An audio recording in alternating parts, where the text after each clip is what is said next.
সম্পূর্ণ ভিডিওটি দেখার জন্য অনুরোধ রইল।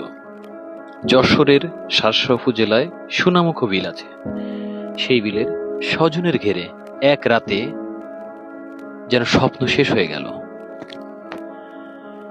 শুক্রবার রাতে প্রায় আনুমানিক 1টার দিকে দীর্ঘ সময় বিদ্যুৎ না থাকার কারণে ঘেরের অক্সিজেন সরবরাহ ব্যবস্থা বন্ধ হয়ে যায়, আর এর সঙ্গেই বৈরী আবহাওয়ায় পরিণত হয় অক্সিজেনের মাত্রা কমতে থাকে।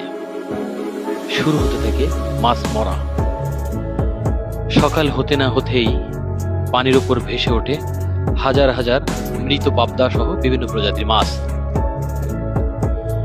খামার মালিকদের দাবি, এই ঘটনায় তাদের প্রায় 15.5 কোটি টাকার মাছ নষ্ট হয়েছে, যে মাছগুলো কিছুদিন পরেই বাজারে বিক্রয় করে ঘুরে দাঁড়ানোর স্বপ্ন দেখেছিলেন,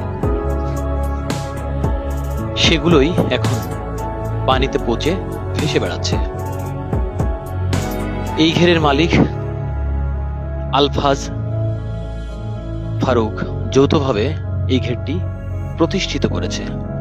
তাদের চোখে এখন শুধু হতাশা আর অসহায়ত্ব। মাছ চাষের জন্য বাজারের বিভিন্ন খাদ্যের ব্যবসায়ের দোকান থেকে প্রায় 3.5 থেকে 4.5 কোটি টাকা